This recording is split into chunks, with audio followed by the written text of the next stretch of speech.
आत्मा ही सत्य, शेष सभी कुछ असत्य है। इसे पहचानो और इसका सत्य ही जीवन में पाने का प्रयत्न करो। विश्वास रखो मुझ पर, अगर तुम भक्त हो मेरे। असत्य तुम्हारा लाभ कभी नहीं बनेगा, इसे नष्ट होना ही है। इसे जिस रूप में जैसा भी चाहो जानो, इसका बच पाना असंभव है। सत्य ही तुम्हारा लाभ बनेगा, इसका संचय करो। या किसी के भी द्वारा नष्ट नहीं किया जा सकेगा। आज तक हर उस व्यक्ति का सत्य ही जीवित रहा है जिसने सत्य का संचय किया है। वह शरीर रूपी असत्य की समाप्ति पर भी स्वयं अपने नाम से नहीं मरा, जीवित रहा है।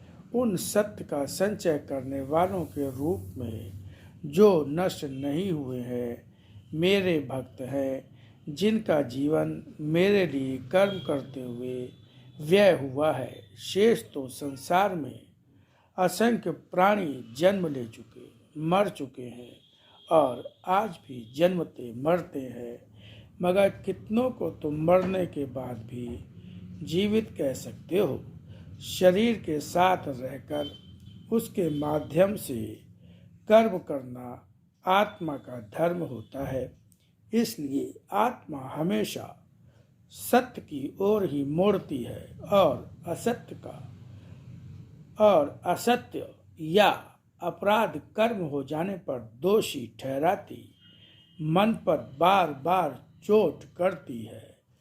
जिसे मन की अशांत के रूप में पाते हो, बार बार मना करने पर भी जब दोषपूर्ण कर्म करना नहीं छोड़ते हो, तब तुम्हारे अंदर अपराध भावना पैदा करती है और उस कारण से कभी पागल या विक्षिप्त कहलाते हो।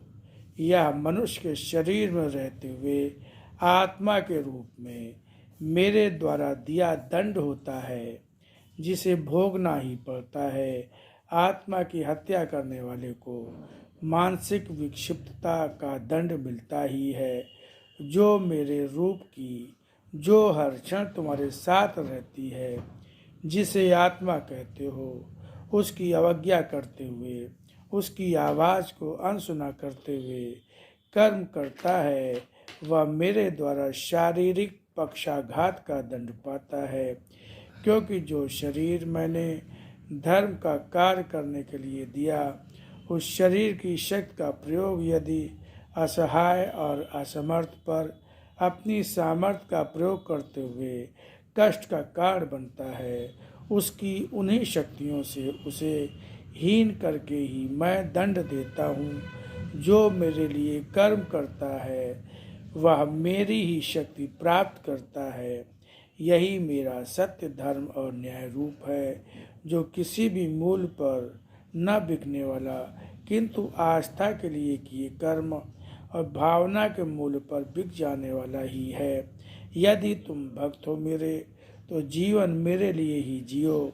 तुम्हारा जीवन व्यर्थ नहीं, स्वयं मेरे भक्त के नाम से ही जाना जाएगा।